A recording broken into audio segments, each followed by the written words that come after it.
भारत में कोविड टीकाकरण अभियान के तहत अब तक 20 लाख से अधिक लोगों को टीका लगाया जा चुका है। अब तक सबसे अधिक कर्नाटक में 2,31,000 से ज्यादा लोगों को टीका लगाया गया है। उसके बाद ओडिशा, राजस्थान, आंध्र प्रदेश, महाराष्ट्र और तेलंगाना का नंबर आता है, क्योंकि पहले तो health care workers, frontline workers, 50 साल से अधिक उम्र के लोग और गंभीर बीमारियों से पीड़ित लोगों को ही वैक्सीन दी जा रही है। लेकिन सवाल उठता है कि आखिर आम लोगों को कब से वैक्सीन मिलेगी? तो दोस्तों, वैक्सीन बनने में समय लगता है। भारत ने अपनी क्षमता के मुताबिक अभी तक 30 करोड़ लोगों के लिए वैक्सीन तैयार कर ली है। फिलहाल health care workers, frontline workers और 50 वर्ष की आयु से अधिक लोगों को और कोमोर्बिडिटी से ग्रसित लोगों को वैक्सीन दी जा रही है और बाकी लोगों को लेकर जल्द सरकार घोषणा करने वाली है और ज्यादा से ज्यादा लोगों तक वैक्सीन पहुंचाने में लगी है।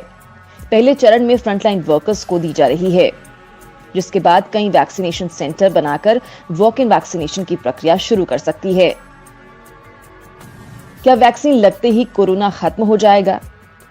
केवल वैक्सीन लगते ही सब ठीक हो जाएंगे, ऐसा बिल्कुल नहीं है। आईएमए के पूर्व महासचिव डॉक्टर नरेंद्र सैनी के मुताबिक वैक्सीन की 2 डोज हैं। अगर एक इंजेक्शन आज लगा तो दूसरा 28 दिन के बाद लगेगा और उसके भी 14 दिन के बाद शरीर में एंटीबॉडी शुरू होंगे। इस बीच अगर आप लापरवाही बरतेंगे तो कोरोना हो सकता है। मतलब कोरोना के खतरे से बचने के लिए वैक्सीन एक सेफ और आसान तरीका है। लेकिन एक स्टडी के मुताबिक वैक्सीन का खास असर आपके शरीर को तभी पहुंचेगा जब आप ये 2 काम अपनी दिनचर्या में शामिल करेंगे। स्टडी के अनुसार आपके शरीर के लिए सही नींद और एक्सरसाइज बहुत जरूरी है। स्टडी की माने तो अगर आपके शरीर का इम्यूनिटी सिस्टम ठीक नहीं तो आपको कोरोना से केवल वैक्सीन नहीं बचा सकती। आपको अपनी इम्यूनिटी को स्ट्रॉन्ग करना होगा। ज्यादा तनाव लेना, डिप्रेस होना आपकी इम्यूनिटी सिस्टम को बिगाड़ सकता है। वहीं सही नींद और थोड़ी एक्सरसाइज आपकी इम्यूनिटी सिस्टम को बनाने में मदद करती है। स्टडी के मुताबिक वैक्सीन लेने से पहले आपको अच्छी नींद समेत एक्सरसाइज करने की जरूरत है। WHO ने अपनी रिपोर्ट में कहा है कि वैक्सीन से ही कोरोना नहीं भाग जाएगा, बल्कि मास्क समेत दूसरी गाइडलाइंस भी फॉलो करना जरूरी है। कोरोना बदल रहा रूप, लेकिन वैक्सीन असरदार। वायरस को आए हुए 1 साल के ऊपर हो गया है और उसने सर्दी, गर्मी, बरसात तीनों मौसम देख लिए हैं।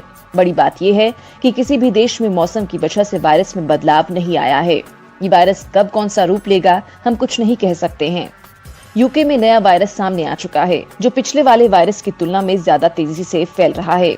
इसी तरह नाइजीरिया और दक्षिण अफ्रीका में भी बदलाव देखा गया है। वैसे नया वायरस पहले के मुकाबले कम घातक है। एक्सपर्ट्स के मुताबिक आने वाले वक्त में इसमें और बदलाव आ सकते हैं। हालांकि बदलाव कितने घातक होंगे ये अभी कुछ नहीं कह सकते हैं। लेकिन इस बीच भारत के आईसीएमआर ने बड़ा दावा किया है कि भारत में बनी स्वदेशी वैक्सीन कोरोना के किसी भी स्ट्रेन पर समान रूप से काम कर रही है। यानी कोई फर्क नहीं पड़ रहा है कि कोरोना का कौन सा रूप है। वैसे इस वक्त भारत समेत दुनिया के 60 देशों में वैक्सीनेशन चल रहा है और अब तक 4.5 करोड़ लोगों को वैक्सीन दी जा चुकी है। दुनिया में अब तक 17 कोरोना वैक्सीन अप्रूवल पा चुकी हैं, जिनकी 13 अरब डोज देशों ने अपने लिए रिजर्व कर ली है। लेकिन इस 17 वैक्सीन में भारत में बनी 2 वैक्सीन की डिमांड तेजी से बढ़ती जा रही है। सबसे ज्यादा डिमांड सीरम इंस्टीट्यूट वाली कोविशील्ड की है, जिसकी 2 अरब डोज का करार हो चुका है।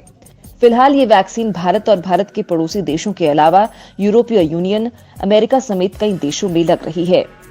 वहीं WHO ने कोवैक्स प्रोजेक्ट के तहत विकासशील और गरीब देशों से इस वैक्सीन का करार किया हुआ है। कोरोना वैक्सीन के उत्पादन की क्षमता भारत और अमेरिका सबसे आगे हैं। भारत अकेला दुनिया की 60% वैक्सीन बनाता है, तो अमेरिका 2021 तक 4.5 अरब कोरोना वैक्सीन बना लेगा। इसके बाद चीन, ब्रिटेन, जर्मनी और दक्षिण कोरिया का नंबर आ रहा है। भारत मार्च तक लॉन्च कर देगा एक और वैक्सीन। भारत में फिलहाल 2 वैक्सीन अप्रूवल पा चुकी हैं। वहीं रूस के गमलिया रिसर्च सेंटर की ओर से डेवलप की गई वैक्सीन स्पुतनिक वी का ट्रायल भारत में भी चल रहा है। हैदराबाद की जानी मानी कंपनी डॉक्टर रेड्डीज लेबोरेटरीज इसका ट्रायल कर रही हैं। भारत में स्पुतनिक वी के पहले और दूसरे चरण के ट्रायल तो पूरे हो चुके हैं और अब तीसरे यानी आखिरी चरण का ट्रायल चल रहा है। हाल ही में drugs controller general of India ने तीसरे चरण के ट्रायल के लिए मंजूरी दी थी। डॉक्टर रेड्डीज लेबोरेटरीज के मुताबिक स्पुतनिक वी का भारत में हो रहा दूसरे चरण का क्लिनिकल ट्रायल सुरक्षा के मानकों पर खरा उतरा है। ट्रायल का सुरक्षा data drugs controller general of India के पास जमा करवा दिए गए हैं। अब पूरी संभावना है कि स्पुतनिक वी वैक्सीन के लिए डॉक्टर रेड्डीज लेबोरेटरीज मार्च तक आपातकालीन इस्तेमाल की मंजूरी मांग सकती है। मंजूरी मिलते ही ये भारत में मंजूरी पाने वाली तीसरी वैक्सीन बन सकती है। भारत समेत अन्य देशों में इस वैक्सीन की कीमत 730 रुपए से भी कम होगी। ये वैक्सीन कोरोना वायरस के खिलाफ 90% से ज्यादा प्रभावी साबित हुई है। वैक्सीन के लिए भारत के संपर्क में आधी दुनिया। भारत में जहां एक तरह कोरोना संक्रमण के खिलाफ दुनिया भर का सबसे बड़ा टीकाकरण अभियान चलाया जा रहा है, तो वहीं भारत कोरोना वैक्सीन की फ्री खेप कई देशों को भेज चुका है। इसके अलावा कोरोना वैक्सीन के लिए दुनिया के आधे से ज्यादा देश भारत से संपर्क कर रहे हैं। हाल ही में भारत ने कई देशों जैसे भूटान, मालदीव, नेपाल, म्यांमार, मॉरिशस, बांग्लादेश और सेशल्स को सहायता के तौर पर made in India corona virus vaccine की खेप भेजी थी। इसके साथ ही कई अन्य देशों जैसे सऊदी अरब, दक्षिण अफ्रीका, ब्राजील और मोरक्को सहित कई देशों को भारत वैक्सीन की व्यावसायिक सप्लाई भी कर रहा है। भारत के सीरम इंस्टीट्यूट ने अब कोविशील्ड वैक्सीन की बड़ी खेप श्रीलंका और बहरीन भेजी है। श्रीलंका ने भारत से कोविशील्ड वैक्सीन की 20 से 30 लाख डोज खरीदी हैं।